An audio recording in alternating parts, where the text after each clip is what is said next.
죽음으로 사망 권세를 이기시고 부활하신 이 부활의 아침을 저희들이 맞이하였습니다. 오늘도 부활의 기쁨을 마음껏 기뻐하고 또 감사하며 예배하는 우리 모든 성도님들 가운데 이 부활의 은혜가 차고 넘치시기를 주님의 이름으로 축복합니다.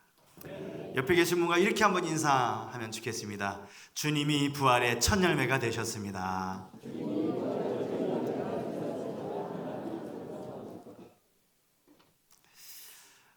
기독교의 핵심은 예수 그리스도의 십자가만이 아니라 예수 그리스도의 부활이라고 할 수 있습니다.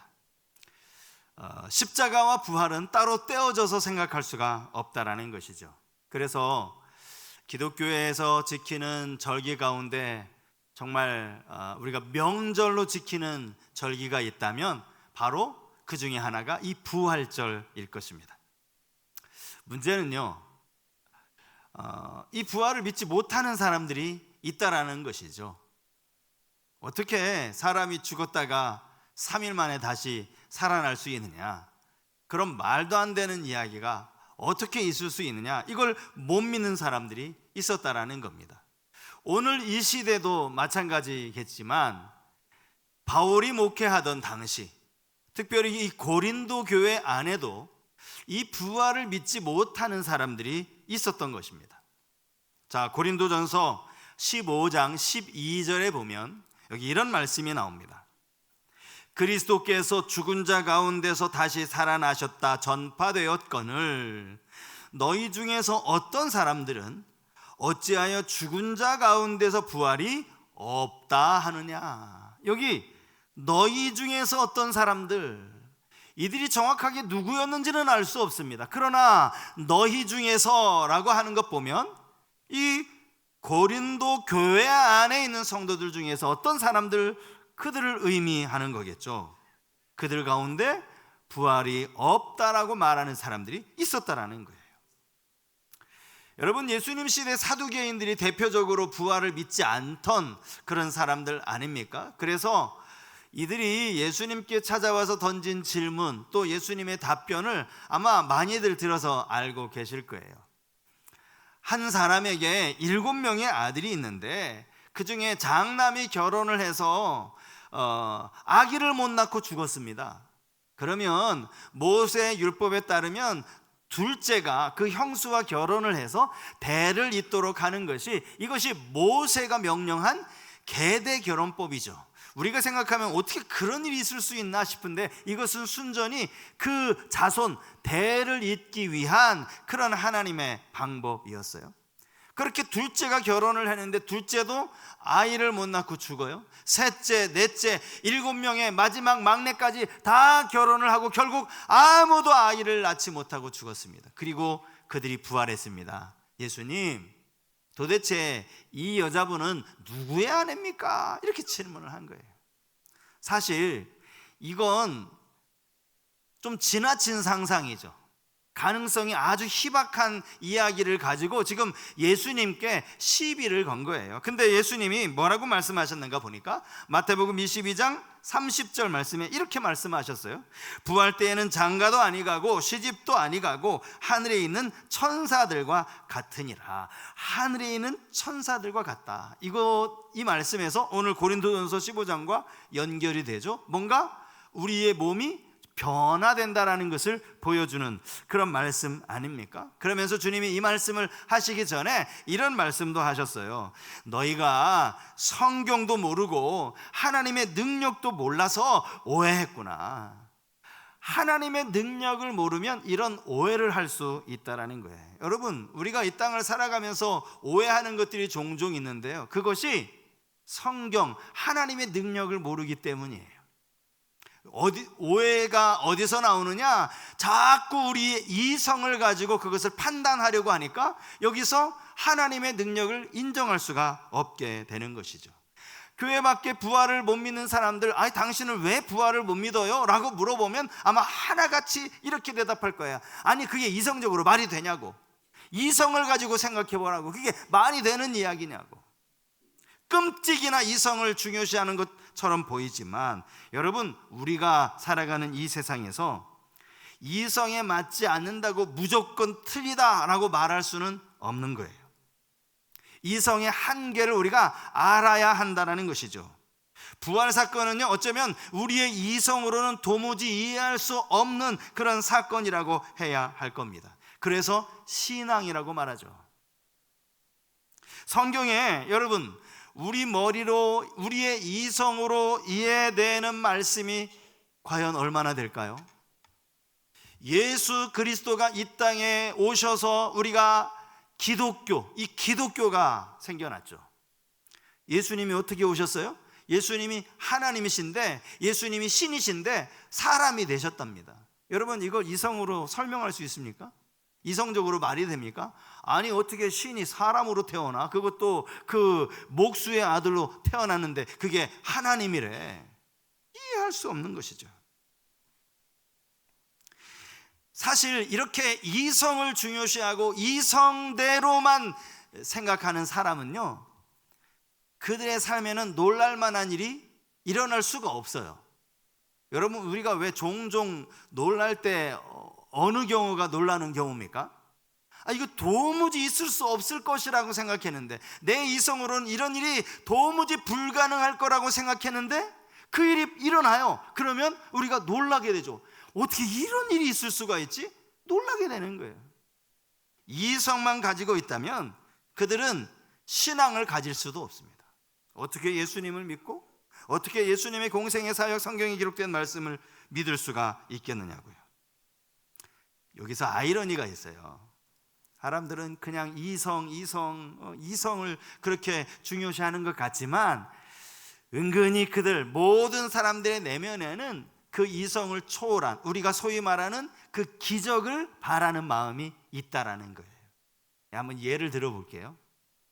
어떤 대학생이 도대체 학교를 먹구대요. 도대체 뭐 공부는 하나도 안 하고 수업도 다 빼먹고 놀러만 다니고 학교 수업도 제대로 안 들어서 시험도 엉망이고, 그래서 성적도 제대로 안 나오는 그런 대학생이 있다라고 한번 생각해 보자고요. 제 얘기 아니고요. 그런 학생이 있다고 해봅시다.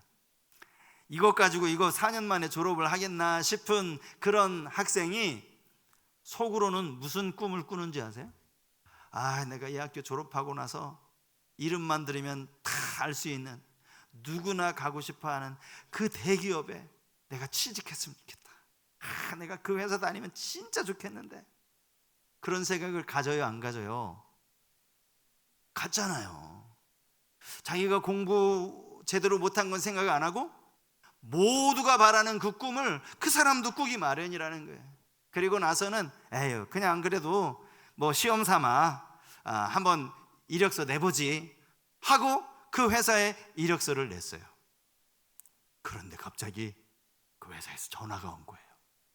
당신을 채용하기로 했다고. 그러면 이성적인 사람이면 어떻게 해야 됩니까? 제가 가만히 생각해 보니까 제 실력으로는 그 회사에 들어가서 제가 업무를 못할 것 같습니다.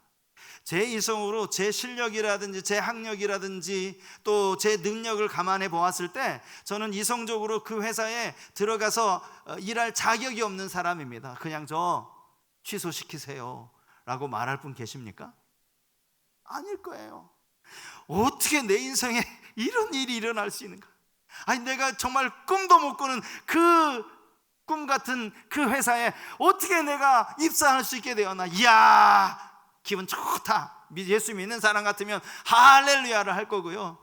예수 안 믿는 사람도 뭐 좋다라고 하겠죠, 그죠? 누구나 다 그런 꿈을 가지고 있는 거예요. 제가 지금까지 쭉 살아가면서 저의 삶을 돌아보니까요, 요즘 제가 이렇게 제 모습을 돌아보면서 즐겨 부르게 되는 찬양이 하나가 있는데, 그게 은혜라는 찬양. 여러분 다 아시죠? 내가 지금까지 지내온 이 모든 것이 다 은혜라는 이 찬양을 요즘 자꾸 저를 돌아보면서 생각하게 돼요. 어떻게 나 같은 주제에 이렇게 목사가 돼가지고 믿지 않는 가정에서 그냥 이 어렸을 때는 그 교회 다닌다고가 아니라 제사 안 지낸다고 핍박도 많이 받고 그렇게 간신히 이제 신학교에, 그것도 참 감사해요. 믿지도 않으시는 부모님이 대학 4년 등록금 내주시더니 신대원에 들어갔다고 등록금 내달라니까 또 그거 내주셨어요. 얼마나 감사해요. 아니, 그렇게 어쨌든 믿지 않는 가정에서 신앙생활을 한 제가 목사가 돼서 이렇게 좋은 교회를 섬길 수 있다는 거, 이게 다 하나님의 은혜라는 거예요. 제 이성으로는요, 제 실력으로는요, 도저히 제가 이 자리에 설 수 없는 사람이에요. 우리는 이렇게 사람들은 기적이라고 부르고 도무지 일어날 수 없는 일이 일어났다라는 이걸 가지고 우리는 하나님의 은혜라고 얘기하죠. 그죠? 하나님의 역사하심이라고 그렇게 이야기하는 것 아닙니까? 여러분, 부활도요, 하나님의 역사예요. 도무지 우리의 이성으로 이해할 수 없지만 하나님이 그렇게 하신 겁니다. 성경에 나오는 이 부활은 단지 죽었다가 일시적으로 깨어나는, 일시적으로 소생이라고 말을 하는데, 그 소생과는 분명히 다릅니다. 성경에 구약에는 엘리야 선지자가 사르밧 과부의 죽은 아들을 다시 살려주시는 이적이 나오고요, 또 엘리사 선지자도 마찬가지죠. 수넴 여인의 죽은 아들을 살리는 그런 기적이 나옵니다. 공생애 가운데 예수님이 행하신 엄청나게 많은 기사와 표적들이 있지만, 저는 그 중에서 가장 놀라운 표적이 죽은 나사로를 살리신 표적이 아닐까 싶어요. 왜냐하면 나사로는 죽은 지 4일이 됐거든요. 나사로의 무덤 앞에 섰을 때 그 나사로의 동생, 나사로의 가족들이 뭐라고 얘기해요? 예수님, 냄새나요, 냄새. 무슨 냄새? 시체 썩는 냄새. 4일째 돼가지고 시체 썩는 냄새가 나는 그 나사로를 예수님이 살리셨잖아요. 그런데 이 놀라운 기적들을 가지고 우리는 나사로가 부활했다 말하지 않아요. 이건 부활이 아니라 소생이에요. 왜 소생이냐? 소생과 부활의 차이가 뭐냐? 소생은요, 그렇게 살았어요. 살아서 또 잘 지내요. 하지만 언젠간 또 죽어요. 이건 소생이에요. 그러나 부활은 다시 살아나고 죽지 않는 거예요. 영원한 생명을 얻는 거예요. 예수님이 부활하신 다음에 지금도 살아계시지 않습니까? 지금도 하늘로 올라가셔서 살아계시지 않습니까? 우리의 부활도 마찬가지예요. 여러분, 우리의 부활도 영원한 생명으로 이어진다라는 사실이죠. 저는 오늘 시온찬양대 찬양을 통해서 이미 은혜가 많이 받으셨지만, 간단하게 부활절의 의미 2가지만 좀 생각을 해보려고 하는데, 그 첫 번째가요, 우리 죄에 대한 완전한 속죄의 의미를 가지고 있다라는 거예요. 이 부활은 우리 죄에 대한 완전한 속죄. 히브리서 9장 11절과 12절 말씀에 이런 말씀이 나옵니다. 그리스도께서는 장래 좋은 일의 대제사장으로 오사 손으로 짓지 아니한 것 곧 이 창조에 속하지 아니한 더 크고 온전한 장막으로 말미암아 염소와 송아지의 피로 하지 아니하고 오직 자기의 피로 영원한 속죄를 이루사 단번에 성소에 들어가셨느니라. 여기 단번에, 이것은 딱 한 번 있었는데 그 다음에 더 필요가 없는 거예요. 이게 단번이에요. 단번. 완전한 제사를 이루셨다라는, 그것이 영원한 속죄라는 것입니다. 여러분, 예수님 십자가 달려 돌아가시는 그 순간에 휘장이 찢어졌다는 사실, 이미 지난 고난주간에도 제가 말씀을 드렸잖아요. 그 휘장 안쪽의 지성소는 대제사장이 1년에 딱 한 번 대속죄일에만 들어갈 수 있는 곳이라는 것도 제가 말씀을 드렸어요. 이 대속죄일에 대한 규례가 구약성경 레위기 16장에 나오는데, 히브리 달력으로 7째 달 10일, 이날이 대속죄일이에요. 이날 대제사장은 지성소 안에 들어가서 모든 백성의 죄를 위해서 속죄의 제사를 드리고, 이스라엘 모든 백성들은 하나님이 명하시기를 이렇게 말하셨어요. 너희는 스스로 괴롭게 하고 아무 일도 하지 말라. 그렇죠. 지금 자기들의 죄를 속죄하는 이 엄숙한 제사가 드려지고 있는데 밭에 나가서 일하지 말라는 거예요. 아무 일 하지 말라는 거예요. 이 날이 중요한 날이니까 너희들은 하나님께 스스로 괴롭게 하고 아무 일도 하지 말아라. 지금도 유대인들은요, 이 대속죄일을 지킨다고 합니다. 이 날이 되면 그들은 하루 종일 금식한대요. 그리고 하나님께 회개의 기도를 드린다고 합니다. 자, 이 대속죄일에 대제사장이 이 역할을 맡았는데, 대제사장이라고 그냥 들어가는 게 아니에요. 그도 사람이기 때문에 그의 죄를 위한 속죄의 제사를 또 드려야 돼요, 먼저.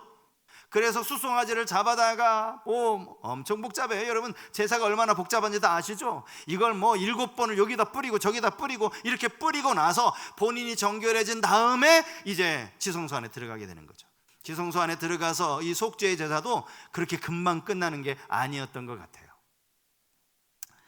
이건 성경에 나온 이야기는 아니지만 대체적으로 모든 사람들이 공감하는 구전으로 전해지는 이야기예요. 여러분들도 아마 대부분 알고 계실 거예요. 이때 대제사장이 지성소 안에 들어가면서 입는 그 옷술에는요, 뭐가 달려있냐? 석류 모양의 작은 종이 달려 있습니다. 방울이라고 생각하면 돼요. 방울을 달고 지성소 안에 들어가요.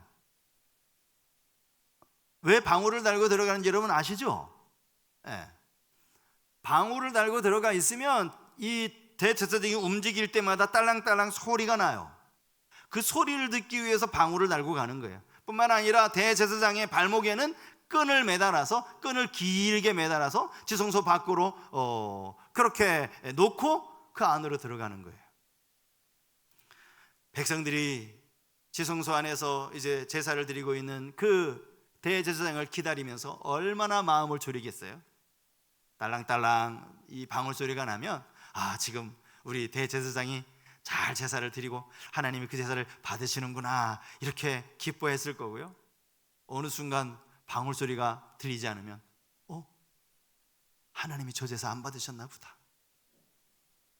아무리 기다려도 방울 소리가 나지 않으면 이때 이 끈으로 그 대제사장을 지성소 밖으로 끌어내죠. 이게요, 예수 그리스도의 부활과 연결이 된다는 거예요. 한번 잘 생각을 해보세요. 연상을 한번 둘을 비교해 보십시오.